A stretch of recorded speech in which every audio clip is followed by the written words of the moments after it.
મને એટલી ખબર છે કે અહીંયા જેટલા આવ્યા એમાંથી બધાય હનુમાન ચાલીસા તો સાંભળી જ હશે. રેડી ને? બધાય સાંભળી અને વાંચી પણ હશે ને? તો હનુમાન ચાલીસા આપણે વાંચવી છીએ, સાંભળવી છીએ, પણ એની રચના કેવી રીતે થઈ એ તો તમને ખબર નથી. તો હાલો હું તમને કહું કે હનુમાન ચાલીસાની રચના કોણે કરી હતી અને કેવી રીતે થઈ. હનુમાન ચાલીસાની રચના તુલસીદાસજીએ કરી હતી. તુલસીદાસજી આ ધરતીની ઉપર 132 વર્ષ જીવ્યા.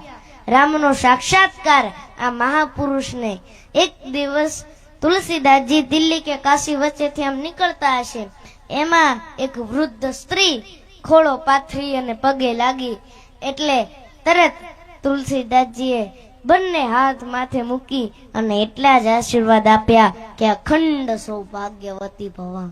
એટલે તરત પેલી સ્ત્રીએ કીધું કે મહારાજ આશીર્વાદ પાછા લઈ લો તમે. તો કે કેમ બેન? તો કે તમે અખંડ સૌભાગ્યવતીના આશીર્વાદ આપ્યા અને મારો ધણી હજી હમણાં જ મરી ગયો છે, આખું ગામ ભેગું થયું છે તેને બાળી જવા માટે, પણ તમે આવ્યા છો એમ સાંભળી અને તમને પગે લાગવા માટે આવી. એટલે ત્યારે તુલસીદાસજીએ ખાલી એટલું જ બોલ્યા કે મારા મોઢામાંથી નીકળેલો શબ્દ કોઈ દાડો ખોટો ન પડે, હાલ તારા ઘરે. તુલસીદાસજી આવ્યા એના ઘરે, આખું ગામ ભેગું થયેલું અને ઓલાને હુવડાવેલું, તૈયાર કરેલો નનામીમાં બાંધવા માટે. એટલે પછી તુલસીદાસજીએ કીધું કે બધાય ફરતા બેહી અને ધૂન બોલો.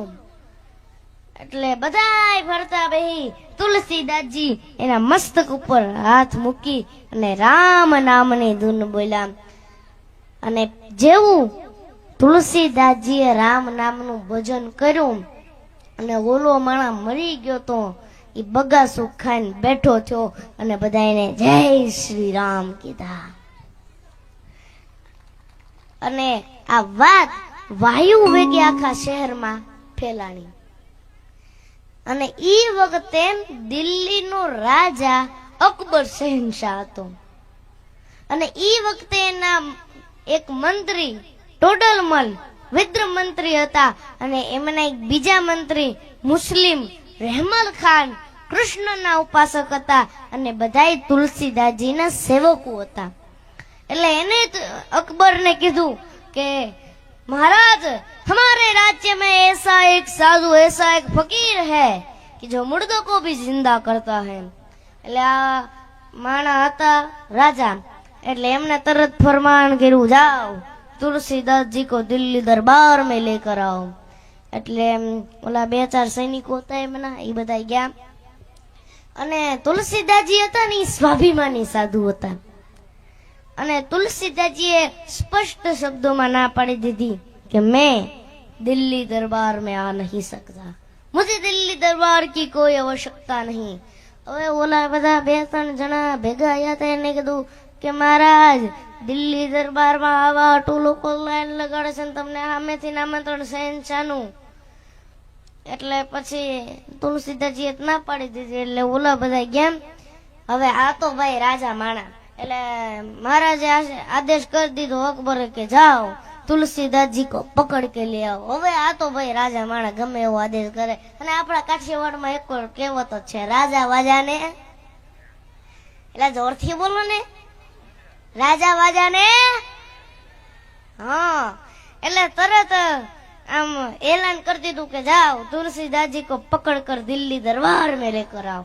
હવે પાછા ગયા ઓલા બધા તુલસીદાસજીને પકડીને લાવવામાં આવ્યા. અને પછી તુલસીદાસજીએ કીધું કે બોલિए शहंशाह क्यों मुझे दरबार में बुलाया. એટલે અકબરે કીધું કે मैंने सुना है कि आप चमत्कार करते हैं, मुर्दों को जिंदा करते हैं, राम से बात करते हैं. हमें भी इच्छा हो गई है कि आप हमें कुछ चमत्कार करके दिखाओ. એટલે તુલસીદાસજીએ કીધું કે જો ભાઈ, હું કઈ ચમત્કાર દેખાડવા વાળો જાદુગર કે તાંત્રિક નથી કે આમ ફટ કરીને આમ કરી નાખું. હું તો રામનો દાસ છું. હવે આ તો ભાઈ રાજા માણા, મેં કીધું એમ જ તે. એટલે તુલસીદાસજીએ છે ને એવું કીધું. એટલે પછી અકબરે સીધું ફરમાન બીજું કર્યું, જાઓ तुलसीदास जी को कैद कर लो અને તુલસીદાસજીને ફતેપુરની સિકરી છે ને એની જેલમાં પૂરી દીધા. અને જેનો ગુરુ હનુમાન હોય, જેનો બાપ સમર્થ રઘુવીર હોય, જેના રોમે રોમમાં રામ હોય, અને પછી તુલસીદાસજીના અંતરમાંથી જે શબ્દો નીકળ્યા એ 40 ચોપાઈને તુલસીદાસજી હનુમાન ચાલીસા નામ આપ્યું. અને પછી આ કાવ્ય જેલમાં લખાયા પછી તુલસીદાસજીએ પાઠ શરૂ કર્યા. અને હજી તો આ એમના પાઠ 100 પૂરા થયા નતા તુલસીદાસજીના, તા તો દિલ્હીની અંદર ચમત્કાર થયો.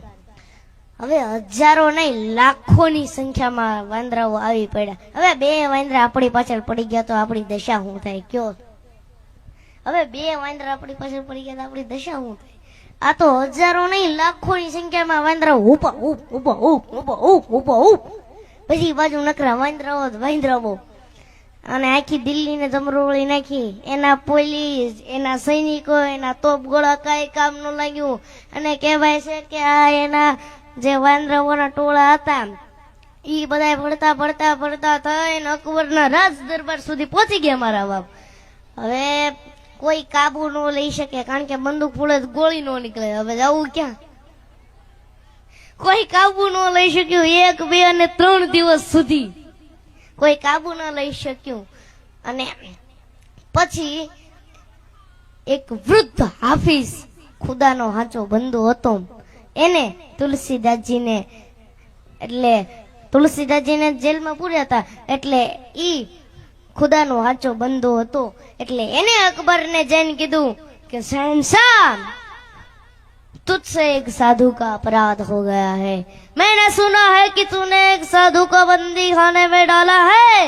एनी माफी मांगी, हाथ जोड़ी અને સન્માન પૂર્વક છોડી દેજે જો તારી જીવવું હોય તો. અને અકબર પાછો હતો ને બુદ્ધિશાળી માણા હતો, હારા માણાનો સંગ હતો એને. એટલે તુલસીદાસજીને છોડવામાં આવ્યા.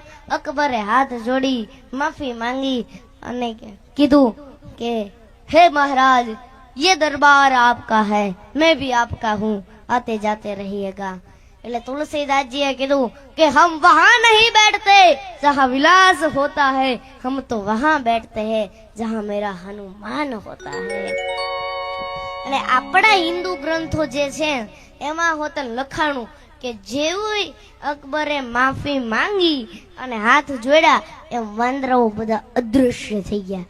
અને ખાલી આપણા હિન્દુ શાસ્ત્રમાં લખાણું એવું જ નહીં કે પ્રેસ યુનિવર્સિટીના મહાન પ્રોફેસર હતા એને પણ લખ્યું છે અને 2 યુનિવર્સિટીએ રિસર્ચ કરી અને આ વાત એના